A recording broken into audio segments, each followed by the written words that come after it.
Hello and welcome to the latest episode of the Techcyte webinar series, Pioneers in Digital Pathology. Today we'll be talking about From PACS to Pathology, key lessons from radiology that we can learn about their digitization experience. I'm delighted today to be joined by Techcyte's Chief Medical Officer, Dr. Tiffany Chen, and she'll be presenting the bulk of our materials today. I want to mention from the outset, feel free to post any comments or questions in the chat. We will allot time at the end to address as many of those as possible, but don't hesitate to reach out as you have questions throughout the presentation. I'll do a brief overview of Techcyte today and then turn the time to Dr. Chen, who will talk about radiology's path to digital over 3 different eras, what radiology got right and what pathology can copy from it, what radiology got wrong and what pathology could avoid in digitization, and some practical next steps.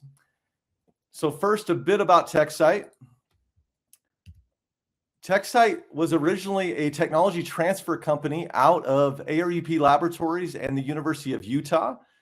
We have built a digital pathology platform that helps tasks done by labs via microscopy across medical, veterinary, and environmental to digitize their process, apply digital and AI workflows, as well as AI analysis on many of our solutions. And we are among the most scaled digital pathology platforms out there. We've done millions of diagnoses clinically, or our assistive tools have helped clinicians make clinical decisions using our AI platform with thousands of customers across many, many continents. These solutions range for the medical applications from histology/surgical pathology to cytology to microbiology and hematology. We really have a platform that can help whatever your lab is trying to automate or digitize. We have workflow and AI solutions to assist in that space. From a regulatory standpoint, Techcyte is for research use only in the United States. We have CE marking on several of our solutions in the EU, as well as the UKCA certifications. And we do have a poll to have you interact with, and I am moving quickly because we do want these to be action-packed, content-rich for you within 30 minutes. So that's the intent of these short webinars, to hold your attention, get your engagement, and then let you access the content later as needed too. So I'm going to start this poll for you on to answer this question. Where are you today in your digital pathology journey? So go ahead and engage and give your response. Are you just exploring whole slide imaging? Are you maybe piloting a scanner or image management system platform? Are you actually using some scanning and digitization for some of your volume in production? Are you primarily digital or are you fully digital? So anxious to see your feedback. Seeing some good responses here. It's a pretty good mix so far.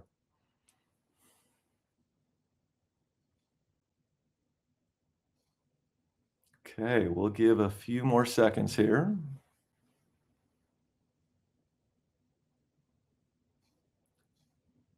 Great. Okay, it looks like among our population, it's a pretty good mix. So about a quarter of you are just exploring whole slide imaging. Another quarter or so are in the midst of piloting something. And then another quarter are mostly digital. And then we've got a mix of the other two. So that's really fascinating to get your feedback. Thank you for engaging with us. Let me turn the time now to Dr. Chen, who will walk us through our learnings from radiology. Awesome. Thank you so much, Jacob. So we know that radiology didn't become digital overnight. It's a transformation that really unfolded in 3 recognizable phases. So I'll go over these phases one by one. So the first one is from film to PACS. And this phase was primarily about access and distribution. So images became available faster, studies stopped getting lost, and radiologists could now read remotely. And even without changing how clinicians interpreted images, simply removing film logistics changed daily routine. And pathology today is largely in the same phase. We're focused on scanning slides and making them accessible. And then the second era here is with workflow orchestration. So the real transformation happened when PACS integrated with Radiology Information Systems, or the RIS. So radiologists didn't just see images. They now worked from structured work lists, had access to priors and orders, and operated with measurable workflows. And digitization really stopped being a convenience and became infrastructure. And that is where pathology still has the most to gain. And then the next era is where radiology is in today, and that's where AI and radiology being deeply embedded into operations. So we see AI being used for triage, prioritization, workload balancing, and quality assurance, and not just for detection. And this value really comes from how AI fits into workflow, and not just from the algorithm in isolation. And we see that pathology will soon enter this phase as well. So what really changed operationally for radiologists? And it's important to be honest about what evidence has shown. So radiology did see improvements after PACS, but not always in the way that people expected. So we see some studies have demonstrated improvements in turnaround time and productivity, and others show that interpretation time itself didn't necessarily decrease. But the critical insight is this: radiologists did not suddenly start reading faster. The gains came from fewer handoffs, fewer delays, fewer lost studies, better prioritization, and more predictable workflows. And this matters for pathology because it helps us avoid false promises. So digital pathology is not about just being faster. It's about removing friction from the system. So next, let's cover some lessons that radiology got right, and then we'll cover the ones that they got wrong. And for the ones that they got right, this is something that I wanted to bring how pathology could also learn from these lessons.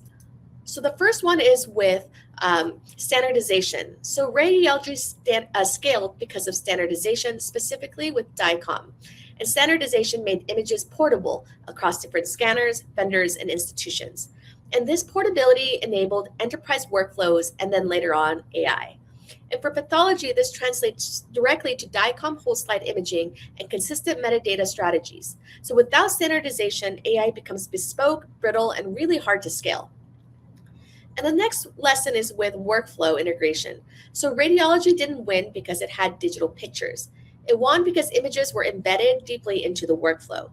So we saw work lists, contexts, priors, and quality controls really surrounded the image, and it was really the case and not just the image itself that became the unit of work. So pathology needs the same mindset. Of course, the viewer matters, but it comes down to your integration with your LIS and your case-centric workflow, and that's really where operational value lives today. The next lesson is with governance and QA, and this must be built in early on. So digital radiology forced new norms around quality. So from peer review to discrepancy tracking and standardized protocols and audit trails. And pathology really needs the same level of rigor. So validation, scanning QC, rescan tracking, SOPs, and auditability are not optional if digital pathology is going to be a clinical system.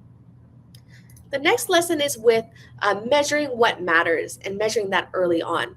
So radiology benefited when it measured turnaround time, the Q health, rework, and exceptions, and not just adoption. So digitization created timestamps everywhere, and that visibility made workflows manageable. So in pathology, measuring only percent scan really misses the point. You need to understand where cases slow down, where rescans occur, and how workload is distributed. And pathology programs should track case turnaround time segments, rescan rates, queue aging, and consult turnaround, and also things that we typically don't associate with success, and that would be things like human factors like overall staff satisfaction.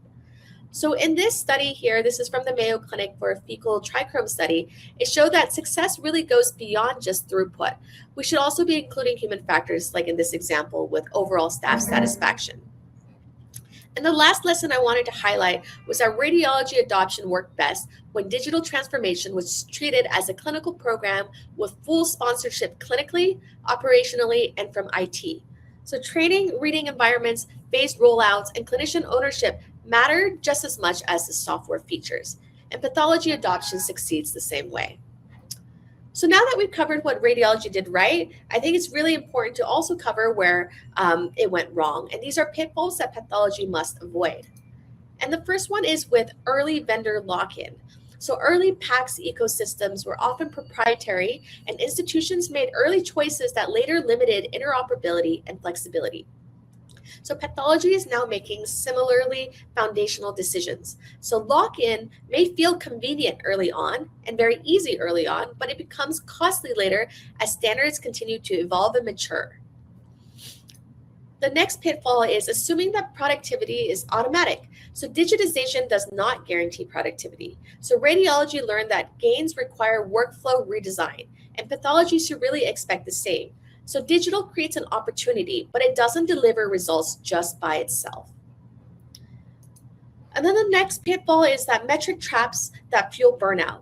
So as access increased in radiology, as you can imagine, volume increased as well. And with volume increase, expectations rose and workforce pressure soon followed. So pathology risks the same outcome if it tracks only throughput and it ignores things like cognitive burden, after hours work, and workload imbalance that can lead to burnout in pathologists. Another one that kind of fits into that is looking at click burden and alert fatigue. So digital systems can add friction if they're poorly designed. And we hear this a lot in pathology, especially in digital pathology, that you have this excessive clicking that can occur during sign out or really poorly timed alerts that can really disrupt your diagnostic workflow and thinking. So we believe that workflow design must be intentional and iterative in order to avoid all of these. And then the last one is AI without operational readiness. So radiology learned that AI fails when it's just simply bolted on. And we've seen that trend in pathology as well. So successful AI really requires integration into worklists, governance, versioning, monitoring, and accountability. And pathology AI really must follow these same principles. So I wanted to go over some proof of why this works. We'll start first with radiology. And I believe this slide is critical because it grounds the conversation in evidence and not just hype. So we've seen in radiology literature that there's a pattern of impact and not a single outcome. So we've seen turnaround time, productivity often improved after PACS, especially once workflows were integrated. But interpretation time doesn't necessarily decrease. And these gains come from system level changes and not just faster reading. The other one is with accuracy improved in some contexts, not because PACS made clinicians smarter, but because better access to prior cases and complete information improved overall decision making. And importantly, not all metrics moved in the same direction. So digitization really exposed inefficiencies and sometimes increased workload. But we shouldn't frame this as a failure. It's just a reality of making workflows more visible. So for pathology, the lesson is that digital success must be evaluated across multiple dimensions, from turnaround segments to workload distribution to quality and overall staff experience as well. So I wanted to go over some specific pathology examples of how digital pathology can show equivalency to how digital radiology has affected both patient care and the lives of radiologists. So in this example here, this is with parasitology, where we see this is a great example of where digital pathology and AI really adds values. So these workflows are high volume, they're repetitive, and they're heavily based on pattern recognition. And in the studies shown, agreement with manual microscopy was already quite high. So after expert review and discrepant resolution, our AI systems identified additional true positives that were missed manually and significantly reduced manual screening burden overall. And the same thing can be shown here in this other peer review study as well. And the key takeaway really is not about replacement, but it's about standardization and removal of repetitive toil, allowing experts to really focus on interpretation in edge cases. And in this next study, this is with kidney organ donations. So we know that kidney donor biopsies really highlight another important use case. So these are time-sensitive, high-stakes workflows where consistency matters as much as speed. So in this study here, AI-assisted review improved concordance with renal specialists and reduced review time by up to 15 minutes per slide. So this really demonstrates AI's value in standardized workflows. You can support decision-making, reducing variability, and improving its efficiency without replacing clinical judgment. So what does this actually mean for the practice of pathology? And what is going to be the PACS playbook for pathology?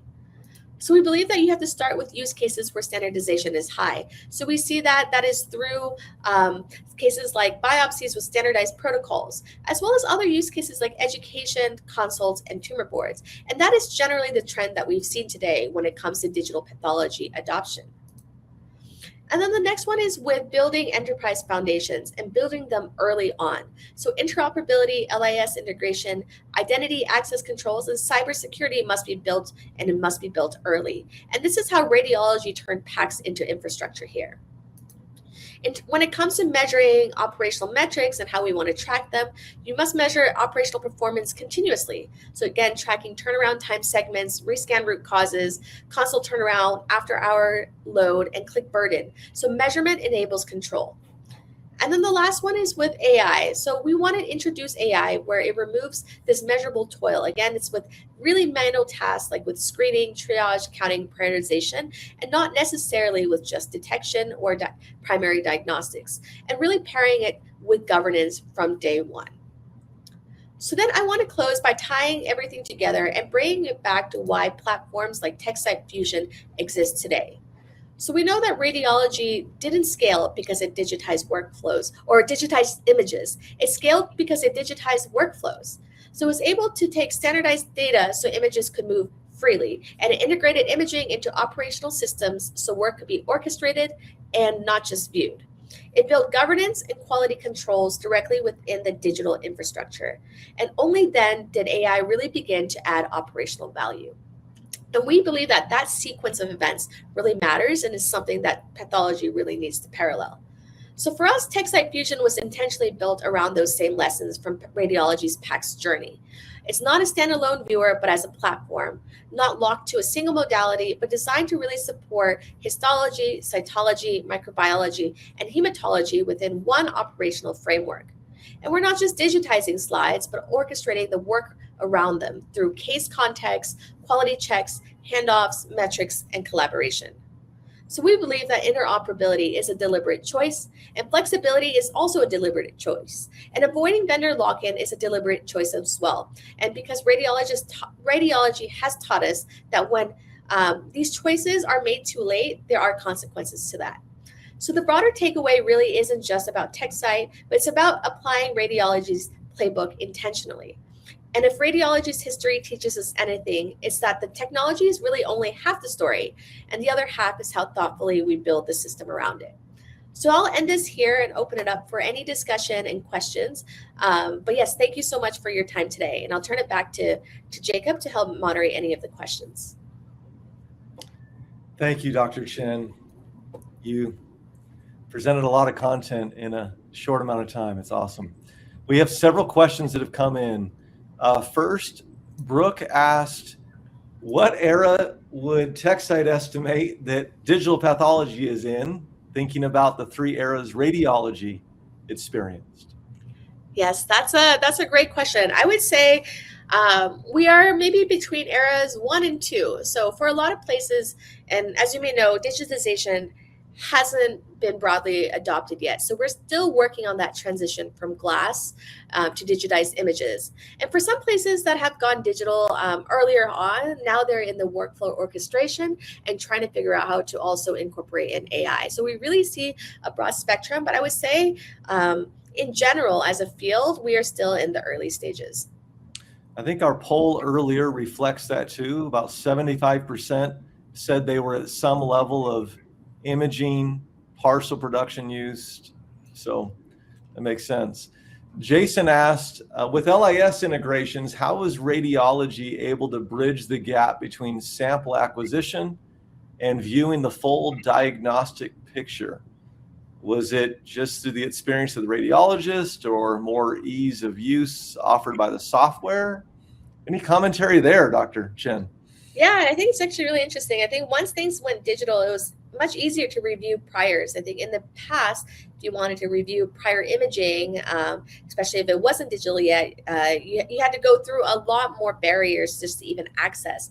Now with a click, for radiologists, they can go and review prior imaging, they can compare and contrast, and I think overall that has led to better decision making and just better diagnostics in general. And we see the same thing happening for pathology as well. So in the past, in the manual pathology era, you're probably having to go and dig through Glass Live archives, or having to request from offsite storage as well to even do a comparison between prior pathology and current pathology. So we see there's a huge digital advantage.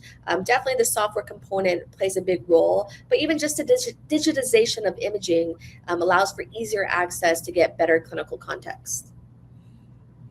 And Jason asked a follow-up question. What are some consistent risks that we've seen through implementing software like this in digital pathology, given the regulatory nature of this field?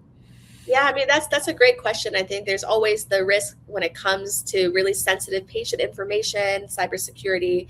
So what we've seen so far, at least with both radiology and pathology vendors, is that, and what we've seen too with governance from CAP, CLIA, FDA, is that there is a strong focus, there is a strong emphasis on ensuring that these are built in a way that's secure, patient data is secure as well. So that's always a big one, is with cybersecurity. And then I would say some other risks that we've seen so far. Sorry, I'm just trying to see this question again. Oops, I lost the question. But some other risks that we've seen so far too, I guess, would be trying to figure out a way to do it in a standardized way. Right now, you see there are many vendors when it comes to both the hardware side, the software side, the AI algorithm side. Standardization is going to be important to allow sites, labs to be able to ensure that whichever vendor they choose, they're seeing the same quality of technology there. So I think what we're seeing, with regulation with the FDA, is a push towards standardization there as well. And that great lesson learned from radiology that they did really well, right, is this standardization, the interoperability, avoiding vendor lock-in. And so, yeah, anything that's standardized sure can help with some of this scalability as described. Let's see. Kim asked, who should actually own a digital pathology program long-term at the customer level? Pathology, operations, IT? Is it a distributed shared model? Yeah, that's a great question. I think what we've seen so far is that this has to be a shared effort. So it can't just be pathology, just because with digitization, it is a big IT, it requires like heavy IT resourcing, also requires lab operations resourcing as well. So it really needs to be a shared model there. And I think for each lab, each site, how you distribute that out really varies depending on, one, like the needs of the lab, and two, the resources that are available too. Yeah, I think we've seen a mix. It seems like some organizations are a little more IT led, and to get to go live, IT maybe drives it. But certainly there was a pathology sponsor that got them to buy off on it. After clinical production use and maintenance of it, at that point, it does seem to be pathology leadership and lab operations leadership that keep and seem to lead out, at least in our experience so far, of adding AI on top and things like that. That seems to be driven by the pathology group itself. Heather asked, how can pathologists advocate the further progression and advancement of digitization in pathology? So I can hear pathologists thinking, what can I do to push this within my organization?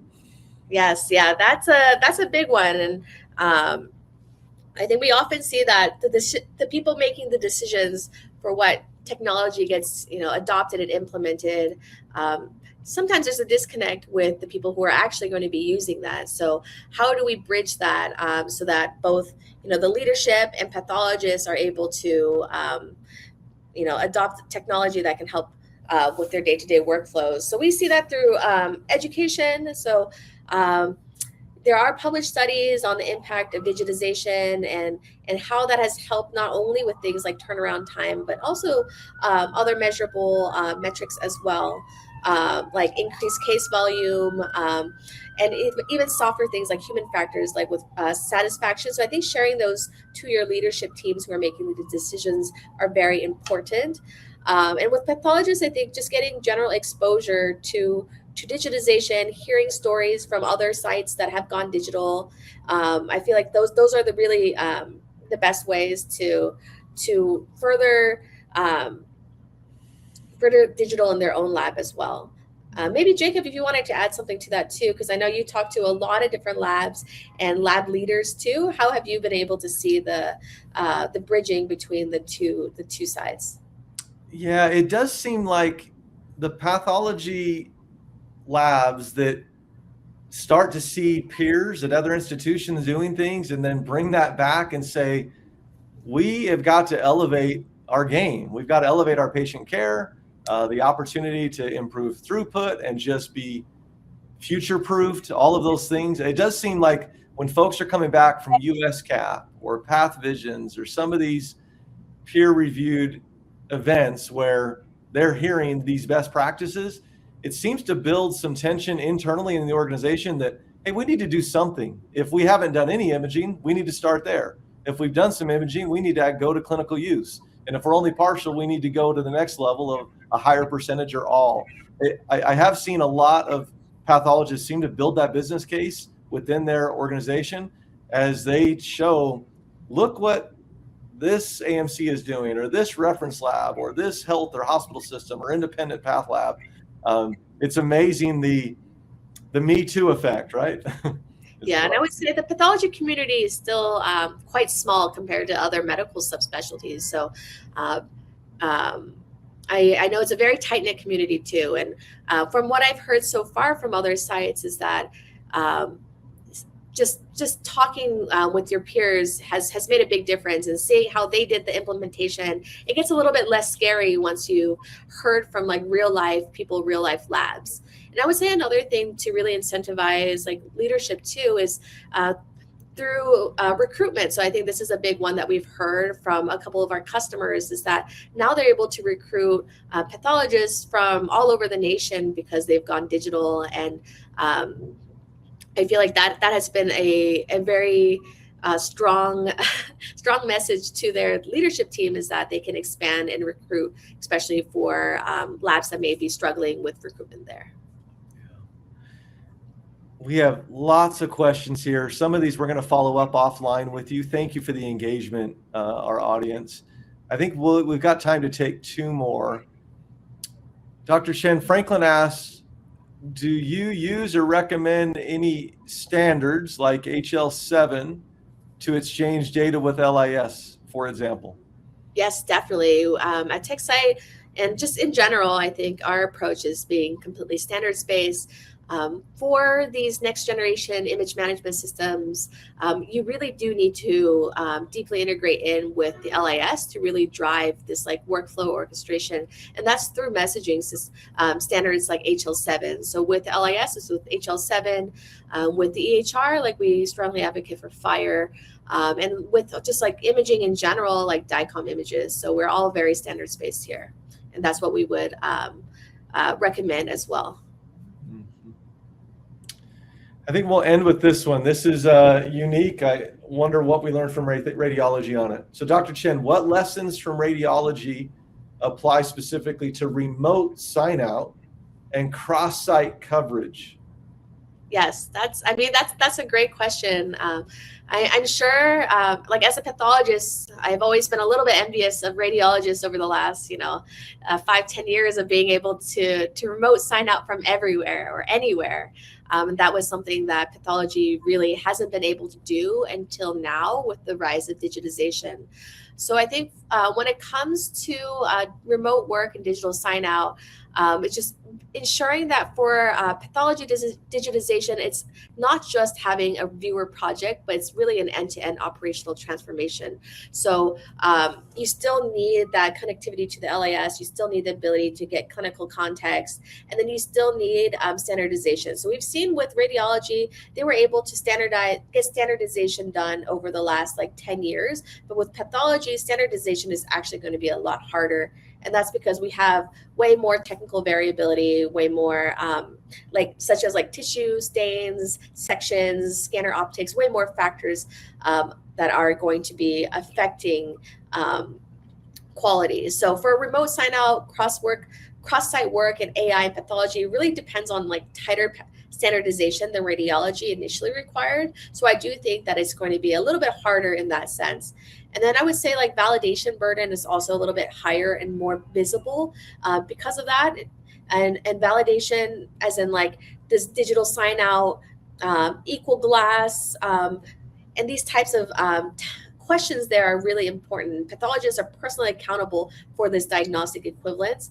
So we see that like the digital path adoption for remote is going to be slower, and not just because like pathologists are more hesitant to take on this personal accountability, but because like the clinical risk model is different. So for us, we see these are a little bit some of the differences that we see that are going to be different from radiology and a little bit harder for pathology. But I definitely think that taking like how we've seen radiology do it, we should be able to implement that pretty smoothly within pathology over the next couple years. And especially as things like standardization takes off, validation studies become more standardized as well, where different sites can just can learn from other places that have already done it with leadership from like the DPA and other types of pathology bodies as well. I think that moving towards remote sign out and cross-site coverage is something that we'll just see go in the same direction as radiology. And hopefully one day, you know, with pathology, we'll be like our radiology colleagues where we can sign out from anywhere as well.